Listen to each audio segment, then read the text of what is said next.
my talk really today for 10 minutes is about security and disorder, learning from the past and preparing for the future. Um, the the real thing is that the world, certainly in our generation, the last 50 to 100 years, hasn't really seen something like this, and the scenarios are very different now than when we had the Spanish flu 100 years ago. So I think it's really important that people give this some thought. So really, it's about what follows this pandemic, and whether the pandemic goes on for 6 months, 12 months, 2 years, or whether it is able to be solved very quickly. There are lots of things that we need to think about.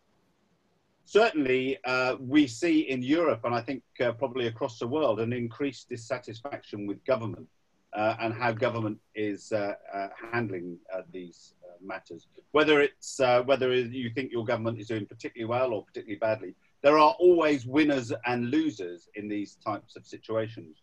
And I think we're gonna see as the pandemic grows, as it dissipates, we're going to see some real issues with the people of any given country dissatisfied with their government. There's almost certainly going to be a reduction in poverty across the world, because the money flows across the world are just reducing and to some extent drying up. The poverty is a slow burn with regards to disorder. We're definitely going to see a move away from globalization. I think many countries now are realizing that they can't put all their eggs in the Chinese basket, so to speak, with regard to what they're doing. And I think these things have really, what we've seen to some extent is a breakdown in trust across the world. And of course, some people are coming out of this quite well, and others will come out of this pandemic badly. So an unfairness of treatment, and also, in some countries, certainly, we've seen very harsh policing, which of course builds up resentment in society. And one of the other things that we will see as a result of this, I think, is the growth of the lone worker. People have got used to working from home. People have got used to not employing people in offices. And I think that's going to be a growth issue as well. So the big change, I think, that we've got now that we've never had previously is the fact that we have social media. Social media, without a doubt, helped cause the Arab Spring in North Africa. It allowed people to mobilize, it allowed people to riot, it allowed the government effectively not to have control of the people. And I think social media, and we've got to bear in mind through the world of social media, how quickly things can breed, grow, and actually overtake the forces of the state. And we're in that situation now where people can talk to each other. They can organize groups of people that will overwhelm the policing of that area. This increased poverty means that people are more likely to cause social disorder. And we've seen some social disorder across Europe. In France, we've had riots. Actually, prior to this COVID-19 problem, we've had riots for about 2 years, every weekend.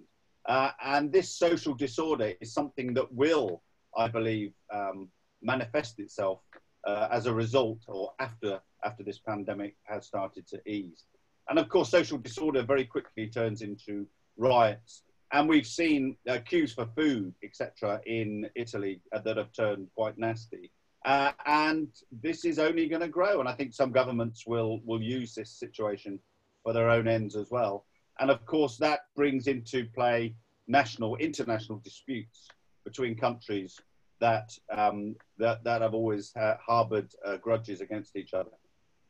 So where does this leave us? Well, one of the big issues I think that we have to worry about is security guarding, and whether or not you have security guarding in place, whether you think in the future that that is something for you. It's certainly something that that many companies are now considering that they've never considered before, whether it's shops with lots of sometimes aggressive people outside to keep control of it. But of course, you have to remember that you cannot just call in hundreds of security guards. If there's a given situation, you have to have some background to that. You have to have some relationship with the security guarding company so that they can actually plan to help you out in the case of situations that get out of control. You will have a loss of staff. There's no doubt about that. We've seen, certainly as this COVID-19 piece has gone along, many staff are unwilling actually to come to work because they fear catching COVID-19. So you actually having the number of staff present is also going to be a big issue. So I've only got 10 minutes today. My presentation really is about security, but also about how you manage the crisis that you may find yourself in. Planning is everything. If you don't plan properly, then you are going to fail. And many companies have not committed a lot of time to planning and crisis management and how they communicate in a crisis over the last given number of years. Many companies haven't spent enough time actually reviewing what could go wrong. This COVID crisis has caught governments on the hop. It's definitely caught businesses on the hop. And I remember I've spoken to many businesses over the years, and they kind of refuse sometimes to think of the worst case scenario. And of course you have to. Because as a business, what we know, just like Darwin said, it's actually not the survival of the fittest, but the survival of the most adaptable organizations that will come through this. And if companies manage to come through, adapt to the new circumstances, then they will be able to bounce back. And this bounce back ability, this business continuity afterwards, this ability to get bigger rather than smaller as a result of a crisis is really key. And what you will have to realize is that people as a result of this may want to work differently. And you're going to have to put checks and balances in place to make sure that they can do that. And one of the things that definitely comes out of this, I believe, is the duty of care for lone workers. Lone workers, there are going to be more of them. More of your company are going to expect not to come into your office every day of the week. And you have a duty of care for them.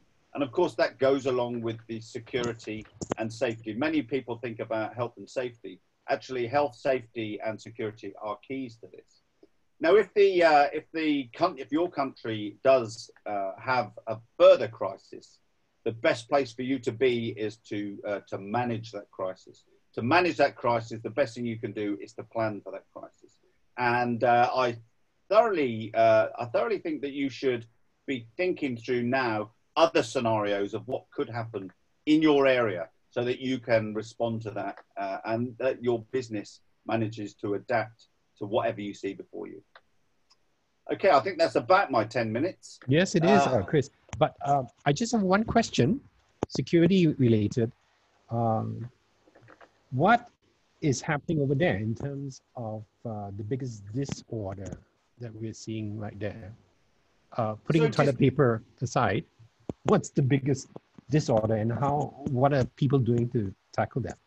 Well, you must understand that we're still, to all intents and purposes, in lockdown. Most of Europe is still in lockdown. So people are inside their houses. What we do know is that if you have riots, if you have disorder, it almost always happens in hot weather. And of course, we're coming into the summer months in the UK, in Europe. So I think people, all the things that I mentioned, all those triggers really for disorder are there. And what you will see, and we see this time and time again across the world, is you have a pocket of disorder somewhere that breaks out somewhere in the world. Some particular group of people are not happy, as we saw, if you like, with the Arab Spring. One country decides that they don't want to be ruled by their rulers anymore and manage to do something about it. And what that does is a snowball effect rolling down the hill where other similar incidents happen across the world. And I think businesses need to be prepared for that. In Italy, we've seen people really getting upset because they can't get enough food. Of course, in Spain, people are very much locked down. They're not allowed to leave their houses. And that just is it's putting fuel on the fire of discontent that we see. In the UK at the moment, we don't have any disorder, that we haven't had any problems with that at the moment.